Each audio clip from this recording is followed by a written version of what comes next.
That's a good flogging. Oh, yes. That's a pleasure too. Or sticking your nose in just absolutely everywhere. Oh, God, you've been crazy for that. Or eavesdropping on your master's conversations. Oh, God. I love that. And then spreading that gospel around to outsiders. What, me? Every time I do that, I piss myself! Oh, Phoebus Apollo, hold me, kiss me. Oh, dear Lord. And tell me, what is that noise coming from inside? Christ, what noise? That's Aeschylus and Euripides. What? Oh, well, there's great business being said here among the playwrights. A massive civil war. Over what? Well, there's a law down here in the arts, the great and worthy ones, that whoever is most expert in their field gets freed into the city hall and gets to sit in the throne of honor next to Pluto, king of the underworld.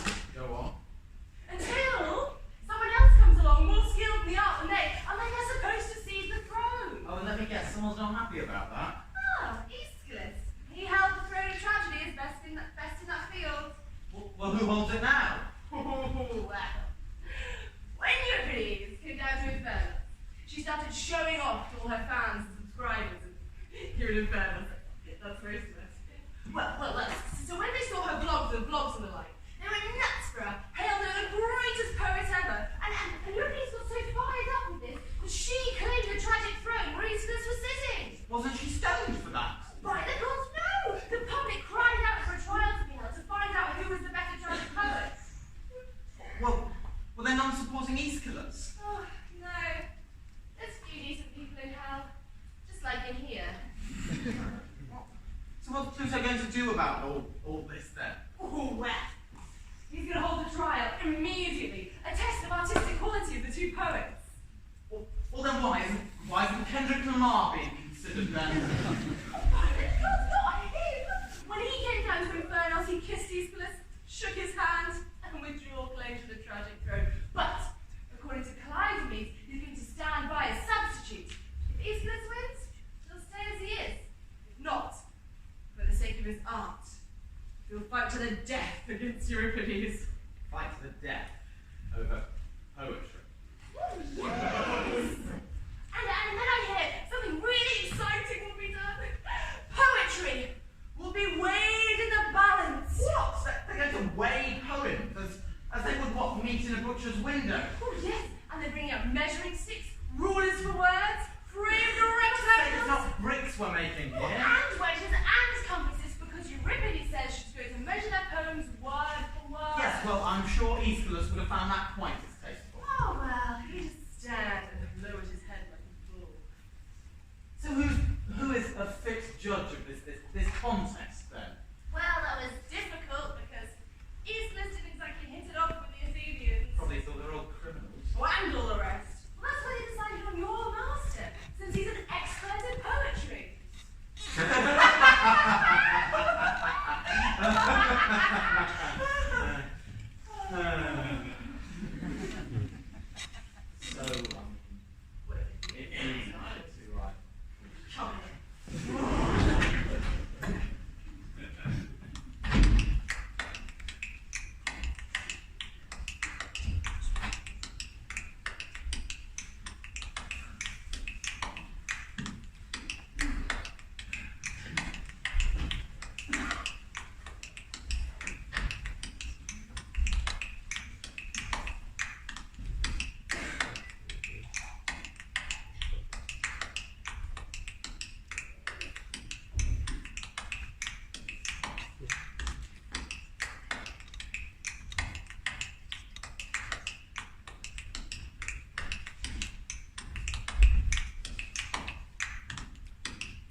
You'll pull apart and dissect each phrase, and pull down to rumble a late favour of that man's great praise. Let the battle begin!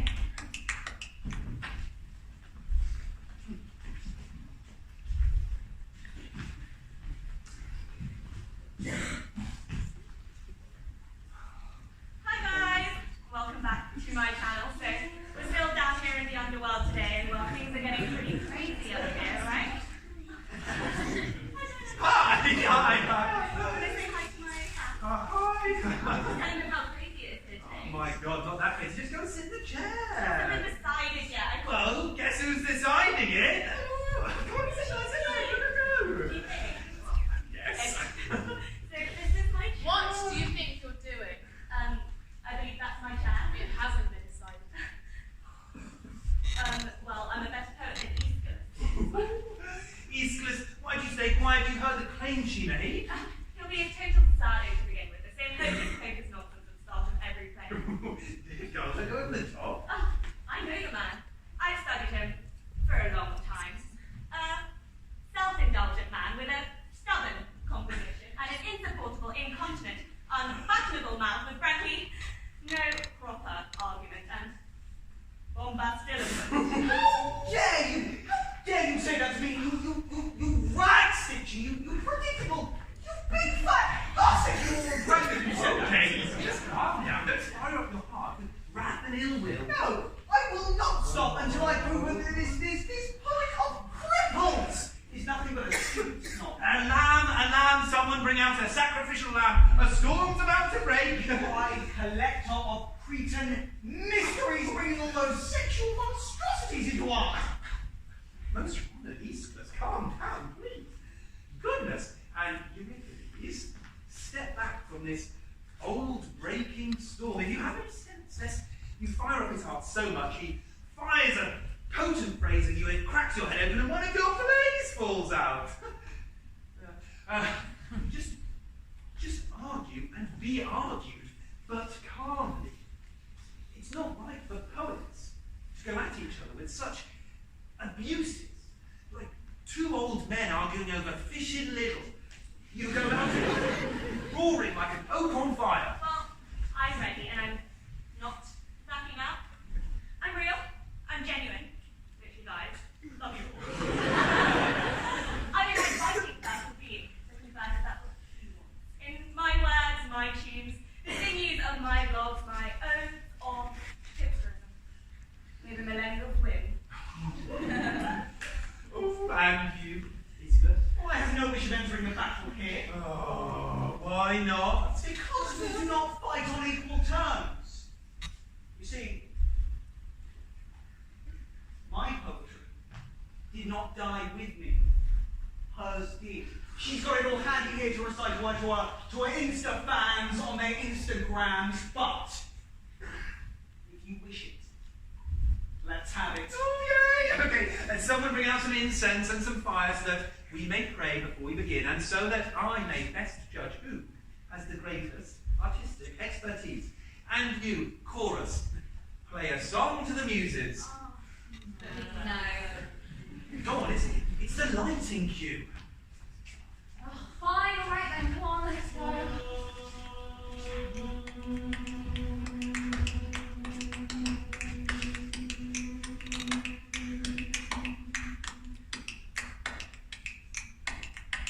Great sacred muses, daughters of Zeus, minds of intellectuals have been produced, who see those moments of false conception, men who write words for our reception.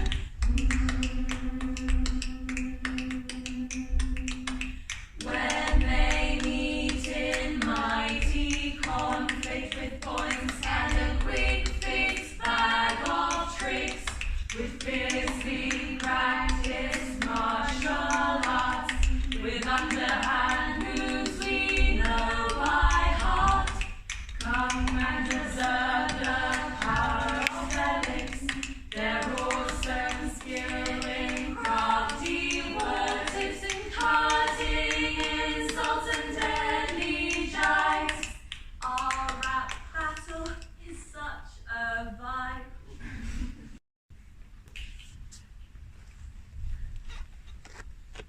Lady Demeter, nourisher of my soul, may I be worthy of thy mysteries. Right? And you, Euripides. Well, okay, but I pray to different gods. Of course you do. Personal ones, or are you coinage of your own? Precisely. The blockers. Oh, Christ. Well, go on then. Oh, James Charles, Jeffrey Star! Kylie Jenner! Let your blogging art channel through every word I seize upon, and let the victory be ours!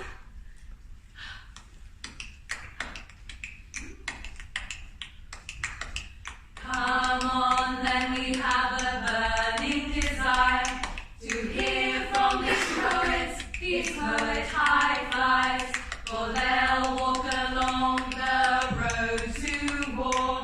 Their tongues are wild and ready to score. Not an ounce of fear in them be, nor is the blade of their intellect feathery. It looks like one will say something quite refined and finely crafted for all mankind. One will take the throne in this place, like warriors at battle, a sheer arms race. Now, both of you, start speaking straight away and only say things of true wit. No similes, no metaphors, nothing any fool could say. Well, as for myself and the kind of poet that I am, I'll leave for last and begin by unmasking my opponent here. I'll show you what a cheat and a charlatan he is, and by what devices he tricked his audiences. You know, those fools brought up like without YouTube. Anyway, first of all, he stayed some character sitting alone with their face hidden away. Some character like Niobe or his Achilles, a mere trick for melodrama, but who didn't make this much of a sound. Oh, that is kind of true. And then when the chorus came, he'd rattle, 4 verses of lyrics, one after the other without a break, and still the character would have nothing to say. But I like the silent characters almost as much as the chatty ones. Because, Dionysus, if you must know, you're a bit of an arse. Well, that's true, that's certainly. But why did he do it? What? Pure sorcery, don't you see? To have the audience waiting for something, like literally anything to happen whilst the play just kept on going. The villain! How he fooled us! Get out of here!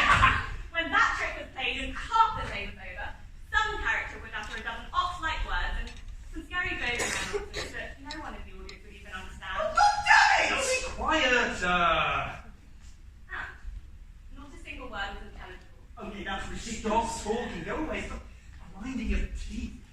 No relatable content, you know what I mean. Just so totes old-fashioned, like words impossible to understand. Oh, by the gods, how many nights I laid awake wondering what a tawny, clear-voiced horsecock was. There's an emblem painted on the ships, you idiot. What? So what was that thing I bought in Anne Summers? My great. Sit down! Anyway, did you really have to write about poultry in a tragedy? And what did you write about them then? You rascal! Gross. Not about roosters by seasonal horse-cocks like you. Things that they embroidered on Persian tapestry. When I took over the art of poetry from you, saturated as it was with excessive and just over-exaggerated vocabulary, I began by reducing its weight, making it slim with bite-sized phrases, exercise, and laxatives. I gave dose of strategy straight off from the books and the diet of pop. Well, your lyricist came in handy, Euripides. At least that's what your wife told me. I didn't just talk about anything or add whatever I wanted in. Rather, from the very beginning, the main character would just, state that. No beating around the bush. That's only because you couldn't write a play that explained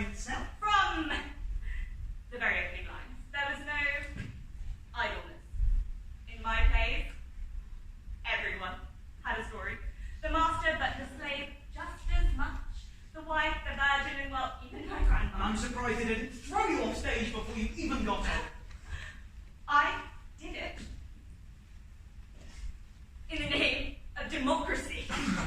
Euripides, we all know that you supported the oligarchs. And, most importantly, I taught all this lot how to speak. They literally haven't said a single word this entire performance. I taught them the rules of verse, how to scan words, perception, plot, vision, understanding, to love new twists and double meanings, to always respect the worst, to be too smart in everything. Oh, I'm sure you do. I talk of everyday issues, things we all actually relate to, things anyone here could question me about. They know about these issues and could expose the flaws in my poetry. I didn't try to distract them with tales of modern warfare and tacky. Tacky! I mean, just look at our disciples. His Greta Thunberg and Banksy. Great long beard, lance and trumpet men, flesh rippers in the time. Whereas for me, there's a rather astute Donald Trump. Donald Trump. Yeah, Donald Trump, yeah. He's a man indeed. And a skilled one, well, because if he's ever in trouble or even anywhere near it, he's out of it in a flash, declaring fake news. Exactly. Don't you see? These are the kinds of things I taught these people. I brought logic and critical spirit into my poetry so that now they understand and decipher everything. In particular, they handle their household chores much better than before. Always questioning things, like, how's this going? Where did I put that? Where can I find it? Now every Athenian comes home and looks at their servant and shouts, "The garlic clothes! Get me more garlic clothes! The pots are dirty! Clean them!" Exactly that. The floor is messy. We need to buy a new floor. You make the voice Two right. more. I love sandwiches. Let's eat more sandwiches. Finally.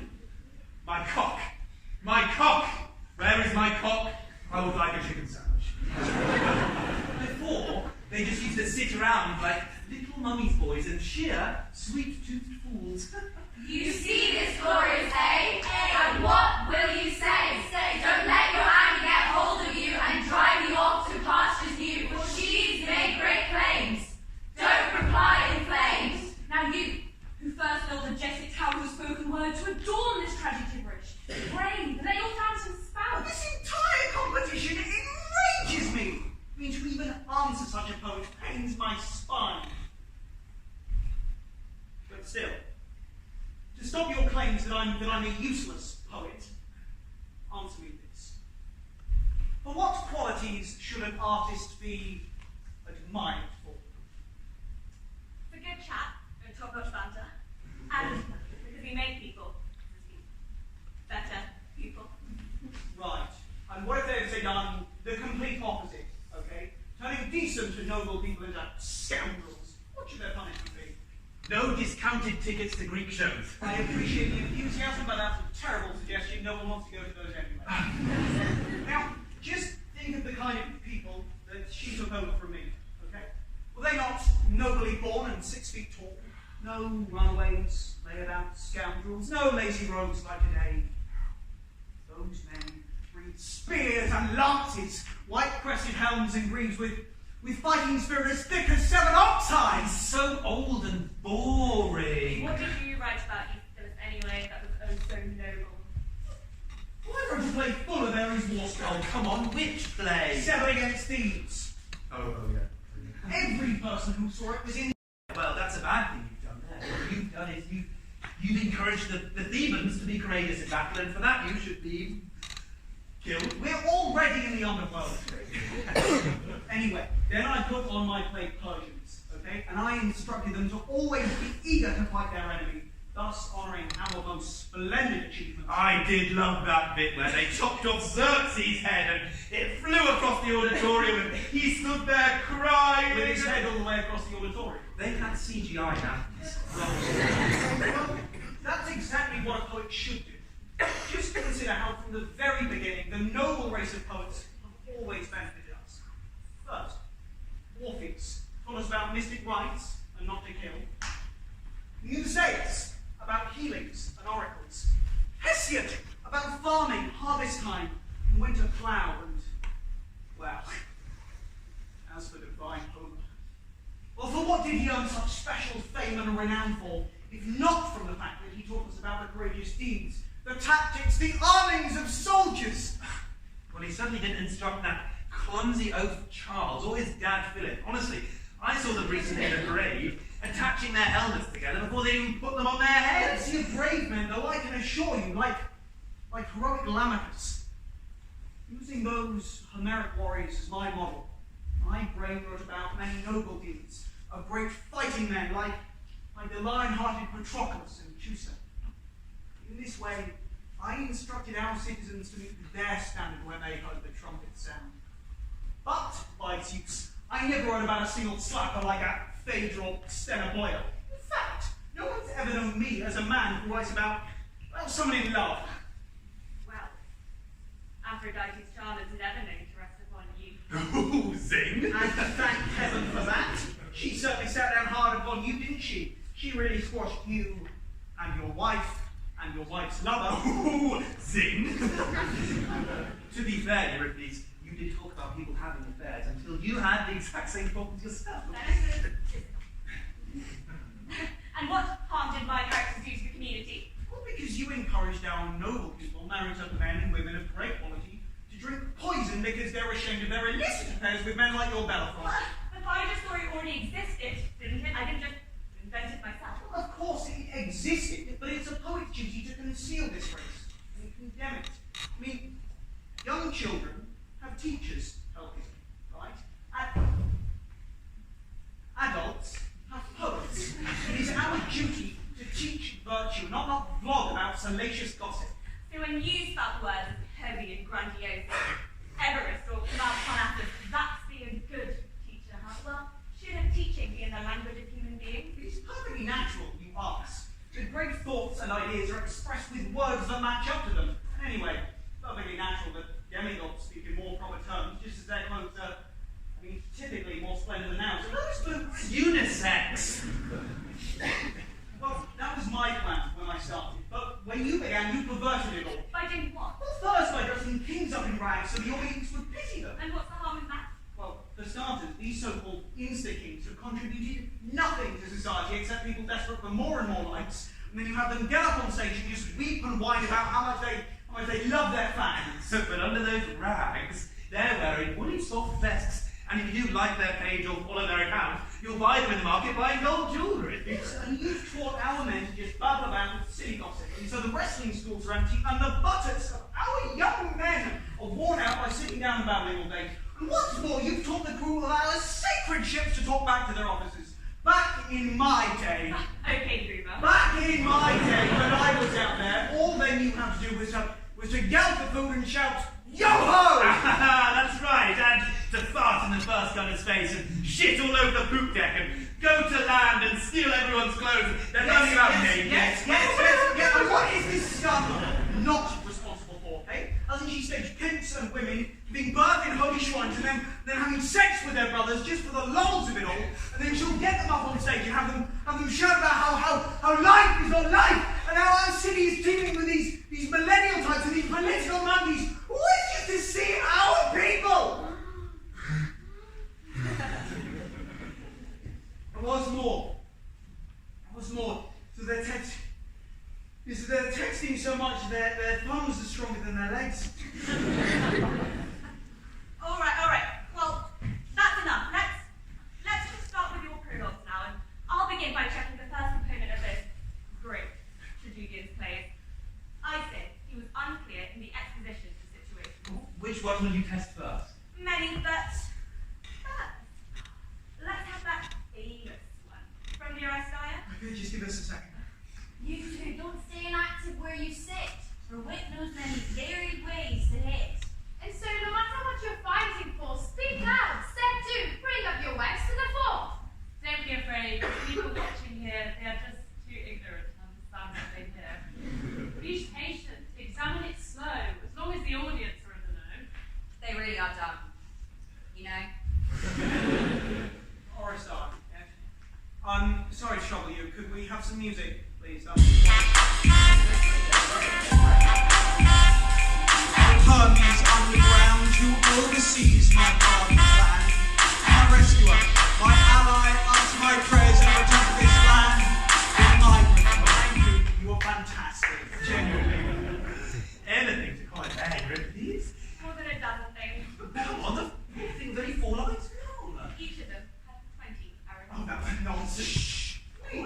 Quiet for her. Well, that's my advice. For instance, there's a mistake of Olympian proportions Oh, come right on. at the start. Rubbish. Recite them again.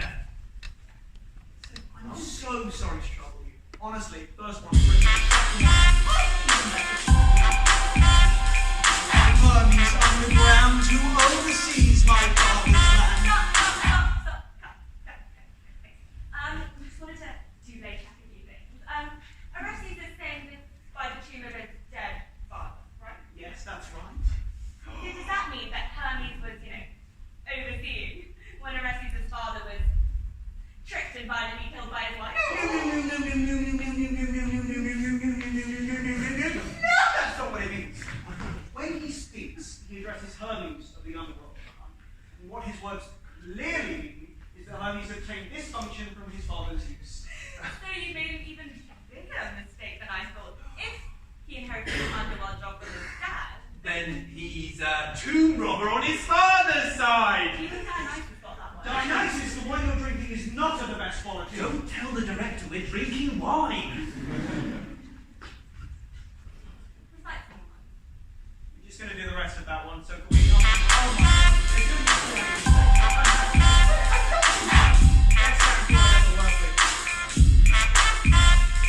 My ally, answer my prayers and return to this land. Stop. Ladies and gentlemen, the great Aeschylus says the same thing twice. How so? Just think about it. Doesn't returned and remigrant mean the exact same thing? It's like going around to your neighbours and saying, could I borrow a frying pan? And they say, don't have one. And you say, what about a pan for frying with? Idiot! No, It's so stupid. No, it's not. It's a beautiful piece of language. How so? Be clear, Aeschylus. Well, anyone can come back to their native land, right? Nothing else is implied. But only an exile, only Orestes can come back in remigrant. Oh, that's very smart. You can't have anything to say that, surely. Well, I say Orestes was never a remigrant because he came back secretly, without permission from the authorities. Oh my God, that's a proper swell. I don't know what I'm talking about. I only wish I'd studied Greek A-level. Do another one. Recite another one.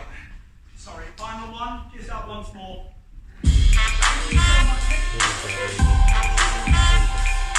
Tipped up burial mound, I pray my father, who both hears and listens. Stop, Aeschylus. To hear, to listen, the same thing twice. It's getting a bit boring. But this time he's talking to the dead, and they don't hear you even if you ask them 3 or 4 times over, so... Look, what made your prologue so good? You'll see. And if I repeat this word twice or use unnecessary padding, then you can spit on me. Very well, I can't wait to hear your very precise and perfect prologues. Give her certainly music. Music?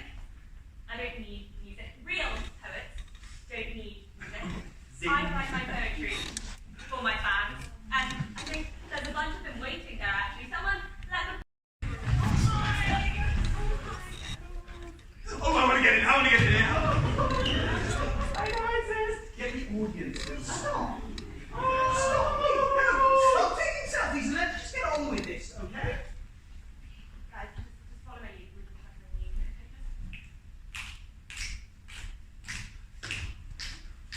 Oedipus was at first a lucky man. No, he wasn't, Theseus. I mean, before he was even born, it was prophesied he'd kill his own father. Before he was even conceived, how can you say that was lucky? I mean, really, pathetic.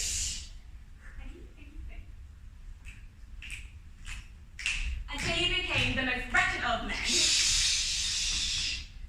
Not became.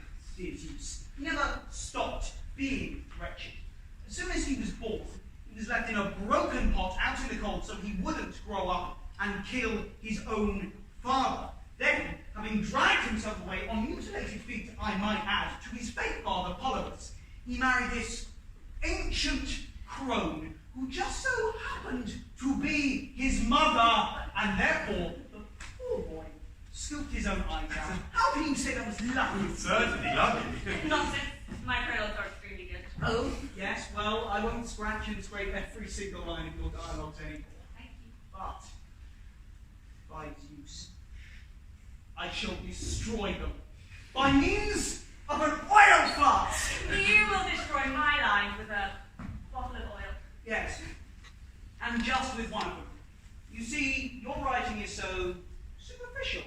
Your meter is so repetitive. Your lyrics are so deeply, disgustingly unoriginal that anything can fit into them. Be it a bit of food, a little bag, an oil flask. You'll see. I'll see what I... Yes, you will. Look, recite some lines You and have to... I'll see.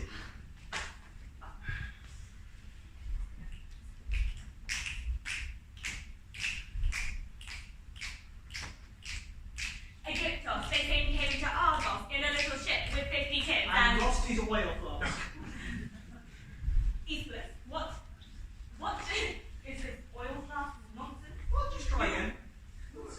We will see. Go again.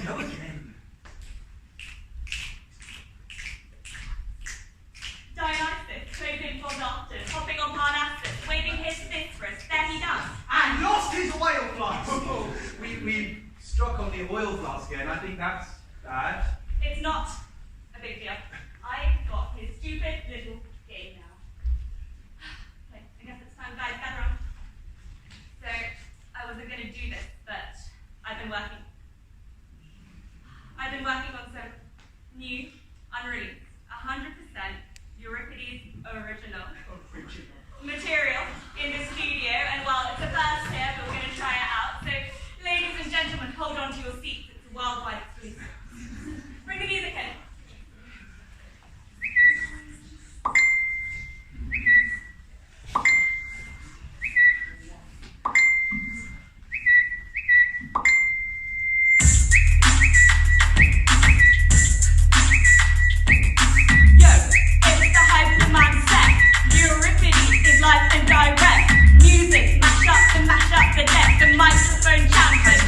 Oil flask.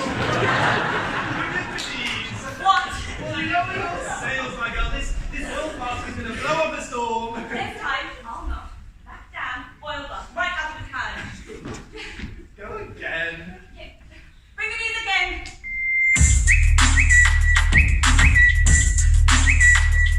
I represent for the poets all across the world, getting the temples and the oracles, taking my time to perfect the beat, and I still have. Oil flask. Euripides, just buy the flask off him before it starts chewing up in the prologues. Diana, please don't be ridiculous. Me, spoil for him. Well, that is my advice, unfortunately. Well, I won't. I've still got many prologues left. Just hurry up with the music, please.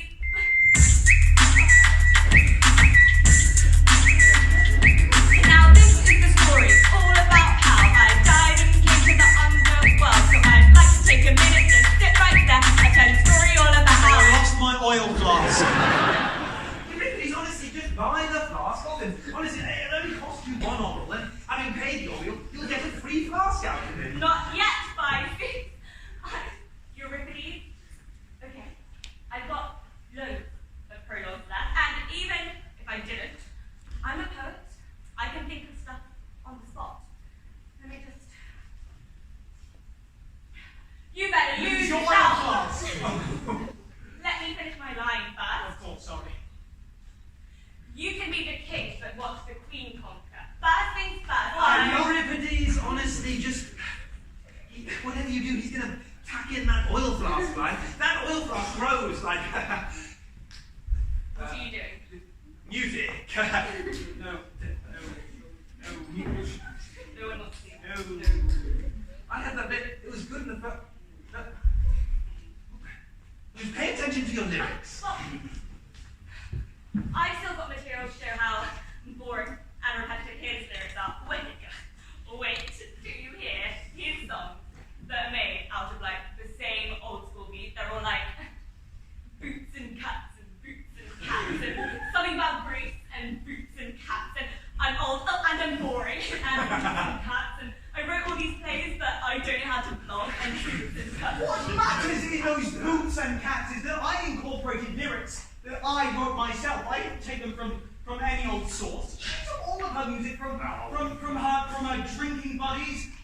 Prostitutes, pipe tunes and dances from the registry. I did not.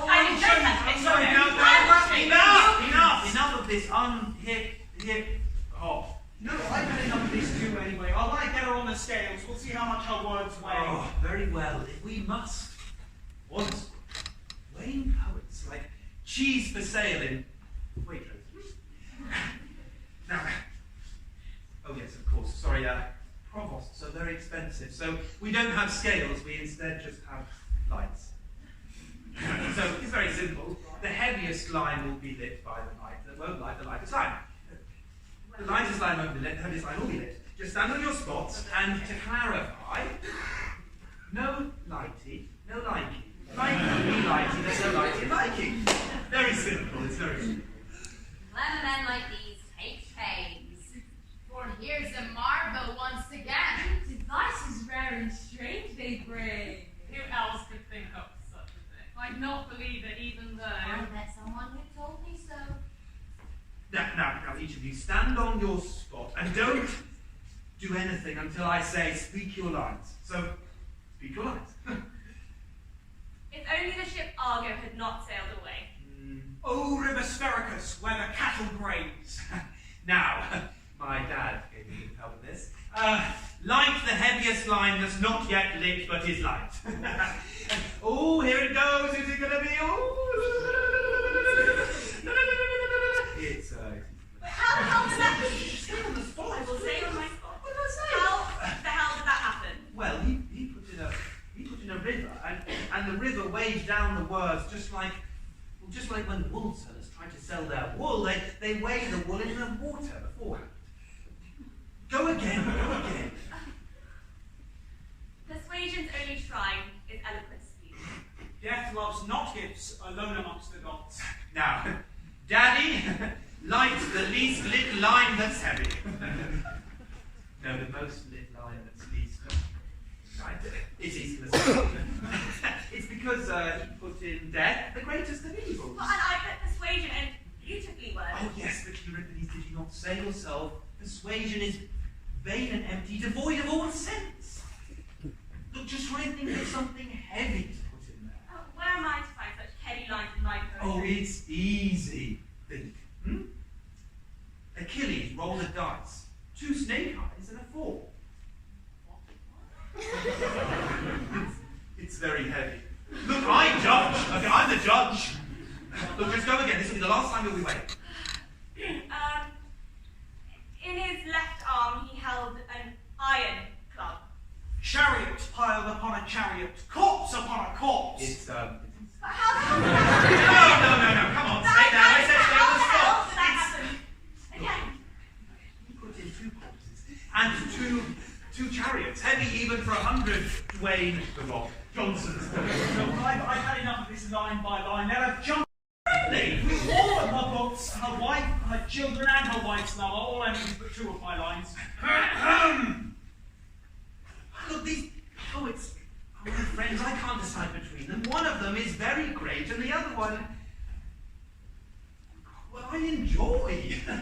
In that case, you would have completely failed to achieve what you came here for. And what do I do decide? What then? Then you can take one of them back with you. Whoever you choose, then you wouldn't have come here for nothing. You are a great and noble man, Pluto. Now, the 2 of you, I need a great poet. But what for? To save the city, to provide some reason in the midst of all this media madness and contradictory messages. So whoever can best advise, that is who I will take up. So, first, tell me what you think about internet security settings. This issue is everywhere. It's everywhere. And what do the people in your city think of them? Well, it's very simple. Everyone loves the fact that people can see what they're doing all the time. Oh, but everyone also hates the fact that literally everyone can see what they're doing all the time. But people need other people to see what they're doing all the time. So, well, Well, in my opinion, if all you have to do is give up half your soul in a few mildly important personal details, and you get those extra followers, well then, isn't that what life's And you, Aeschylus? Well, I think 'twere better to rear no line like this within the city to begin with. But having reared, 'tis best to humour it. Look, one of them speaks of relatable content, and the other one talks of the ludicrousy of it all. Okay, let's try again. How can we use technology? How can we use security settings to... no. How can we use social media to help the people? I know how. It's like we just need to follow people online that tweet the hashtag truth. Like if you really look online on Facebook and TikTok, there are some really great people on TikTok. I'm okay. Right. Well, you just need to find these people and just connect with them, and everything will just be okay. Then we'll all be saved? Obviously, it's like we don't need to, there are just so many issues in the world today. We can't understand all of them, but we can follow them. And plus, Facebook filters out all the boring causes that aren't really worth the time anyway. And you, Aeschylus? Well, first tell me about the people. Are they independent? Absolutely not. They're not laughing at any of the clever jokes. Well, tell me about them. What do they do? What are they like? Oh, the city is dominated by fast fads and influencers. Right, well, do they love these influencers? No, but they're influenced by them, obviously. Right, well, how can one save a city like this who will neither use an umbrella nor a rain for wet rains? Well, you better find a way if you want to come back up with me. I can't tell you down here, I'll tell you when we're up there. No, you'll tell me down here. Right. And hurry up with this. The after party starts in half an hour. Okay, sorry.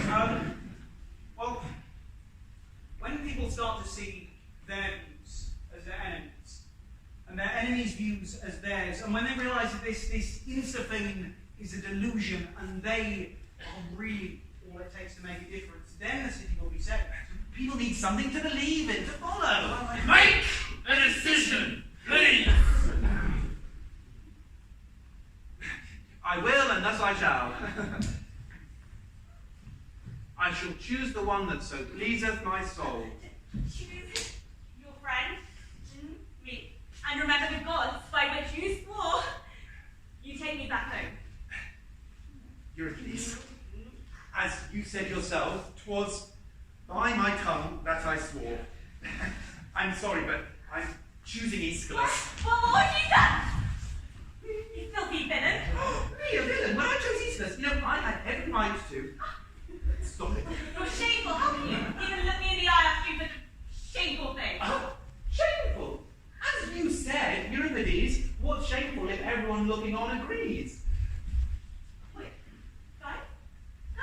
It's me, Euripides.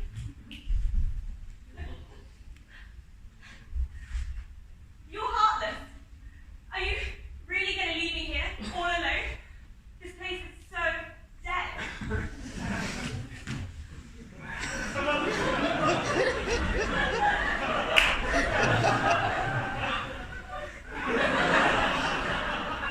Take her away, take her away.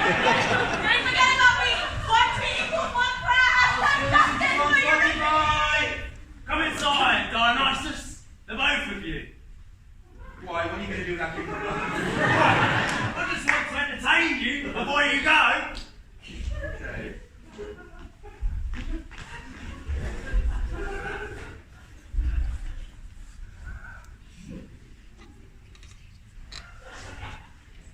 Blessed be the one whose true minds. We learn this truth by the signs of the times.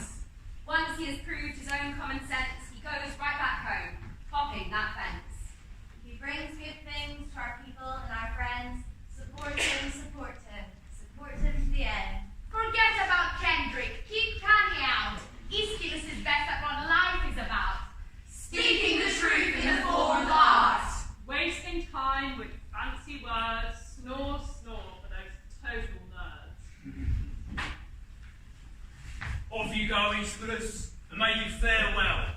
May you save our city with your good counsel and educate our fools. Christ, there are so many. Oh, and take these, and give them to Cleophon for me, would you? Yeah, will do. Just while I'm gone, make sure Euripides Pretty's never sits on that chair, even for a second, even by accident. She's an idiot. Pass on the chair to Sophocles. He's the next best tragedian after me. And also to Myrmex and Nicomachus. Oh, and this, the Arcanovus, and tell them all to come quickly. It's about time those bastards show their face around Inferno. And if they don't, I swear by God, I'll tattoo them myself, put them in furry handcuffs, and send them underground in a matter of seconds. Let me bring that boy, that son of Lucopolis too. Brilliant. Oh,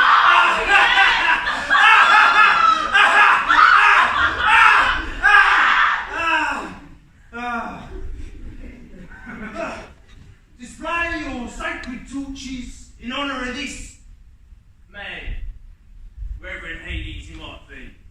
Guide him on his journey with your sweet songs and melodies.